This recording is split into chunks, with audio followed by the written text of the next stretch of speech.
Hey y'all, I am back and I have more of your Let's Not Meet stories that I'm super nervous to read today. I think I found one of the creepiest stories we will ever read. I haven't finished it because I forced myself to stop reading it so that I could have it, so it would be like somewhat of a surprise. But I read like most of it and I'm not ready for this. But just because I like to torture you, it's not the first story. It's not the first story because it's not the first one I sent to myself. But all of these are like weird. Like, all of these are completely different and so strange. So this first story says, old landlord tried to be my sugar daddy and stared through my window as I slept.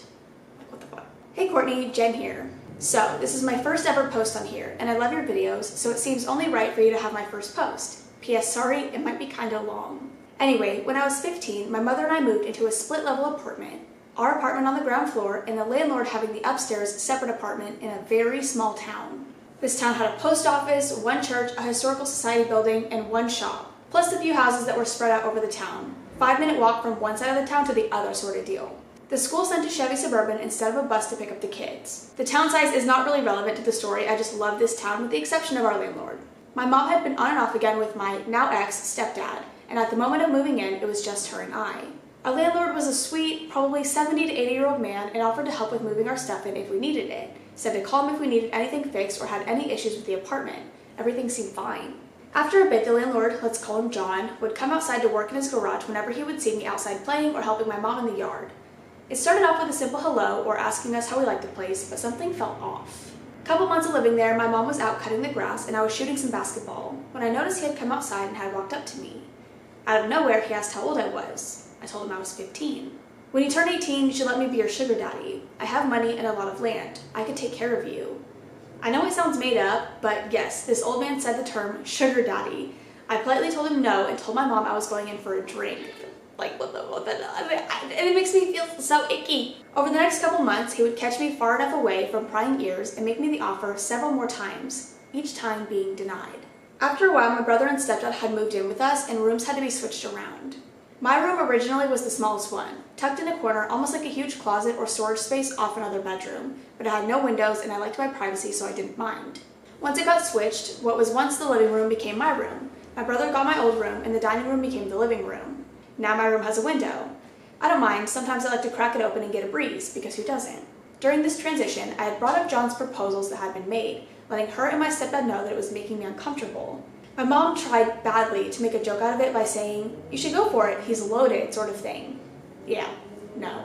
One night that summer, I was laying in bed trying to sleep, but something felt off. That feeling like you're being watched. The door squeaked when you opened it, so I knew it was still locked, and it was just us inside. I tossed and turned a few times trying to shake the feeling, but I couldn't. Finally, I rolled over, succumbing to the realization that sleep just wasn't in the cards, and saw John's face inches from the glass just staring at me. I couldn't breathe. Hi Nar. Nar has arrived. I couldn't tell if he noticed that I had seen him since it was dark, so I slowly turned back over, trying to get comfortable. Shaking, I waited a minute, then slowly got out of bed and went to my parents. My stepdad looked out the window but didn't see him there, and my mom, the saint that she is, convinced him that we should switch rooms. Once I was in that room and away from the window, sleep hit me like a ton of bricks. Though it did help that the one window in their bedroom was completely covered. He would still come outside if my brother and I were outside and say hello, but the creepy proposals stopped completely. That winter we heard banging on our ceiling, John's floor, and we weren't sure what it was, but we ignored it because we weren't getting into anyone's business and he did not like people in his apartment. The next day the banging continued, so my stepdad went to check on him just in case. John had fallen and trapped his one arm under his body and was not able to get himself up. The ambulance came and took him away. His brother had him transferred to a retirement home and sold all of John's belongings. He was stuck there for around 48 hours at the very least. But I am glad he can't make passes at underage girls and make them uncomfortable. I'm now 32 and to this day, every window has to be covered with a thick curtain, and I cannot sleep unless my window is completely covered with no cracks, thinking I'll see a face staring at me, even if I'm on the 3rd floor or in a different state. So John, if you're still alive, let's never meet again. This man is dead. You know this man is dead. And good riddance. I don't know. That's mean. That was really mean, but good riddance. He's a weirdo. The world does not have space for people like John. Did you switch your room like forever? Did you guys just completely switch rooms for the rest of your time in that apartment? Because if I ever woke up and saw a face, I think I would, well, I live alone, so I would probably move if someone was staring at me through my window. I know not everyone can do that, but if my parents didn't just completely switch bedrooms with me, I'd be like, what are we doing here? Why? Like, clearly he had a fascination with you, he liked you, or whatever, some weird, I don't know, some weird, like, obsession. So hopefully you switch rooms forever or you never saw him again. Hopefully that was the only time. Here is the story I was talking about at the beginning. It says, let's not meet, Craigslist potential serial killer. Hi Courtney, love your content. I'll try to condense this story so it's not too long, but there are quite a few creepy details that I don't want to leave out. Back in 2018, I wasn't in the best place physically or mentally. I didn't have a place to live, no friends or family in the state, boyfriend in another state, and I was dealing with the stress by drinking a lot. I also worked full-time at a 24-hour emergency vet clinic during the nights. Sometimes I slept at the clinic after my shift because I had nowhere to go but a hotel. I was looking for a place to live on Craigslist and I found someone who seemed okay. It was an Asian man and his wife renting a room in their house. The ad said they had a dog, the rent was super cheap, and the place was available immediately. Being in a pretty vulnerable position, I jumped on the ad with the hope of finding a quick place to live. For reference, where I live, rent is like $1,500 for a single room, and this was renting for $700. Had I been sober and less desperate, this would have been a red flag. So the guy, let's call him Kim, asked if he could visit me at work one day to confirm that I had a job and I was who I said I was. I said of course, expecting him to just stop by to introduce himself. Instead, he came by with his dog, looking drugged, the dog, and asked for the clinic to check on him to see if he was okay. It was a little chihuahua and the poor thing was clearly doped up. I checked the dog in, somewhat alarmed, and a few minutes later the doctors from the back asked to speak with me. When I went to the back, they had his dog and asked, "Who is this guy and how do you know him?" Told the female doctor I was trying to rent a room from him and was surprised that he brought his dog in here in this condition. They told me to ask him if he wanted to run tests to find out what drug was in his system, but their guess was marijuana, legal in my state. I went back and asked him, but as I walked to him, I knew in my gut that he had already knew what the dog was on. I asked him if he wanted to run tests and he said no. We gave him back the chihuahua and he asked if I wanted a ride to his house that night to potentially sleep there for the first time and sign a lease. I had no place to go that night and was out of cash for a hotel, so I said yes. Stupid, oh my god. My decision making was so bad at that time of my life. So he picked me up from work at 2 a.m. I had my suitcase with me, like I always did in those days, and I sat in the front seat. The ride to his house was only about 10 minutes, but when I tell you my skin crawled off my body and I felt like jumping out of the car from the first second, I mean, I've never felt such a combination of terror, discomfort, dread, and foreboding. I felt something similar once when an old man tried to force me to his car as a little child. This was 100 times worse. I can't explain why, as the conversation was rather dry and he didn't make any physical move towards me. What he did do was warn me that his house was under construction, and when I asked about his wife, he said she's out with friends. It was after 2 a.m. on a weeknight, and that made me realize there was something not right. The rest of the conversation was him trying to tell me not to freak out about the mess in the house. I told him I didn't care, but nothing could have prepared me for what I encountered when I got there. First, the front yard was nice and clearly recently updated with a lot of rose bushes. I'm someone who notices plants, and I could tell a huge 4x6 area was fresh with rose bushes, like within the past 4 to 5 days. I answered the Craigslist ad 3 days ago. I also noticed no other cars in the driveway, but across the street from the house, not next to, in front of another house, was a big white unmarked van. When I looked over at Kim and the car as we arrived, he appeared to be sweating. The last 5 minutes of our drive had been completely silent. We got out of the car and he opened the garage, rather than the front door, for us to go inside. This is where I discovered he, or his possible wife, was a hoarder. I know a lot of people use their garage for storage and overflow and random stuff, but this was different. It was grotesque. Walking through it was a challenge and I refused to look around at the contents. Thinking back, I can guess what I would have seen. We came into a kitchen and living room area at the foot of some stairs. I looked over and saw the little dog from earlier looking dazed, but not as stoned as earlier. There were dog feces everywhere, all over the floor. I looked into the living room and saw the entire thing was covered with plastic and there was white paint all over the place along with basic painting and construction supplies that could be bought at Home Depot. There was a fireplace that looked like it had been tampered with and a wall recently painted. On the mantle of the fireplace were some photos in a stack and a few photos were scattered on the floor. The paint was splattered everywhere like someone had painted manically. I walked into the kitchen and looked at the fridge. It too was dirty. There were a number of photos on the fridge with Kim in them, with friends, alone, golfing, etc. There were no photos of a woman or a dog with him or alone. I asked him again, "Where's your wife? Do you think I could speak to her or see a picture of her?" At which point, he scowled, "She's not coming back, but I have a picture." And he went and grabbed a paint-splattered photo from off the floor. He showed me a picture of a woman from probably the 1980s. The photograph was old and covered in paint. Nar is chewing on a box, so if you hear loud noises like that, I don't know if you can hear that, but if you can hear that in the background, it's because Nar is chewing a box up. I gave them a box to be nice, and now the box is all over my floor in little tiny pieces. I need to clean it up, but I'm lazy. When I saw that, my blood ran absolutely cold. Have you ever looked at a photo and just known in your gut that someone was dead? I began to feel like I was hearing my gut tell me to get out of there, that something was very wrong. I thought I could hear faint whispering around me saying things like, "Get out," and "She's dead." Just to point out, at that point, I had not been drinking, but I was jonesing to start. Kim then brought out a paper lease. I had not paid him anything, and he did not have any of my financial information, but he told me to sign the lease before seeing the room. I said I should see the room first, and he replied coldly, "No." So I signed the lease. We went upstairs to my room. The room had been advertised as furnished. There was a bed and a dresser, but there was no bedding on the bed, and on top of the dresser was a collection of things that made my heart stop. Used women hygiene products, women's earrings and makeup. I looked to the corner of the room and there was a woman's suitcase, half open, with a bedsheet over it, and sitting on top of it, a giant teddy bear. I have never been so convinced in my life that those objects belonged to someone who had been unalived quickly. The face cream on the dresser was very expensive, something a female would know, but not a man. The room hadn't even been picked up to look clean or tidy. I turned and looked at him, and he had a very strange, glazed look on his face. I very quickly turned and used the door to push him out of the room, saying, "Thank you, I'm tired, I'm going to bed." I physically forced him out of the room quickly and used my body to hold the door closed. He whispered, "Good night," and walked down the hall to his room. I looked at the door handle and the lock was busted. I grabbed a chair from the room and shoved it under the handle. I put the teddy bear in the chair, made sure everything was locked in place, and went to the window, unlocked it, and climbed out onto the roof. I immediately called my boyfriend in a different state and told him everything that had just happened. I crawled down low enough on the roof to see and tell him the address. Luckily, I had paid attention to our street road because of the ad. The address and cross streets were not revealed. Told my boyfriend about the unmarked white van, the new roses, the hoarding, the construction, the dog, the no wife, the woman's items abandoned in the room with no lock. The creepiness of everything hit so hard after I summarized everything to my boyfriend that I decided to start drinking my bottle of liquor and make a plan. Told myself there was no way I would fall asleep that night, and in the morning I would return the keys and leave without saying a thing. Everything went to plan, almost. In the middle of the night, he tried to open the door and get into the room. The way I had wedged the door made it impossible for him to enter, and when I saw him trying to open the door handle, I screamed at him, "What do you want?"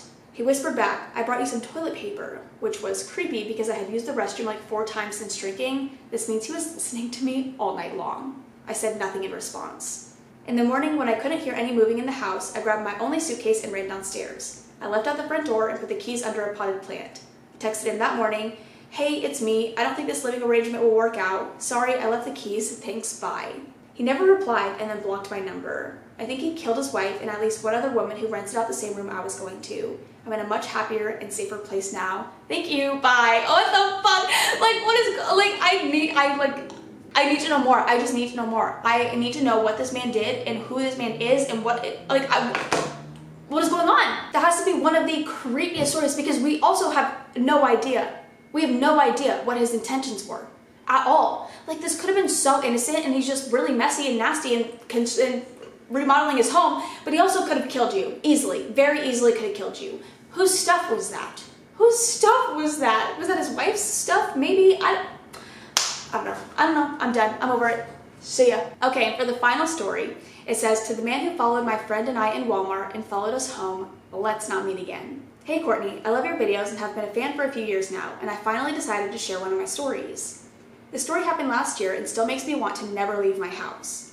My name is Rebecca, and at the time I was 15. My friend, who we'll call Bree for privacy, was 20 at the time. Bree and I always go for drives around my town and sometimes just go into stores to look and play around. This night specifically, Bree and I decided to go hang out in a Walmart for a while. Boring, I know, but there's not much to do around here. While in the store, I realized I wasn't feeling very good, I was kind of nauseous, and told Bree I was going to go to the bathroom in case I threw up. I did. And after, I felt a lot better, so we carried on doing what we were doing. However, I noticed when I got out of the bathroom, the man who was previously sitting on the floor next to the women's bathroom had gotten up and started to follow me. I didn't want to make a big deal out of it, so I chalked it up to being a coincidence. However, the longer we were in there, the more I realized this couldn't have been a coincidence, as he couldn't have been further than 10 feet behind us the entire time. I didn't want to cause a scene, so I wrote in my notes app that I thought he was following us and we needed to leave, and handed the phone to Bree. She did not hesitate to get us out of there, as she's very protective over me like a big sister. As we quickly left, I didn't realize that he had also left right behind us. That was until I saw the man was, of course, parked right next to us and left right behind us. We started freaking out, but we had to stop less than a mile away to go to a gas station to get my mom some coffee.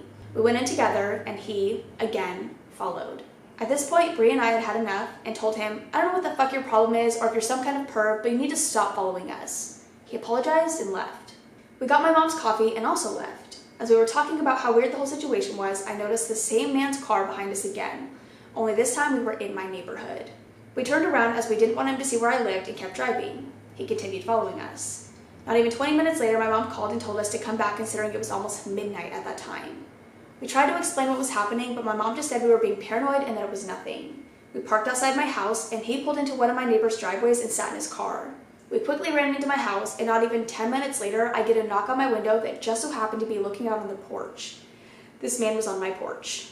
He asked to be let in, and when we said no, he proceeded to pull a knife from his pocket and scratch my window with it and left the mark of a smiley face. He waved, then left, and we never saw him again.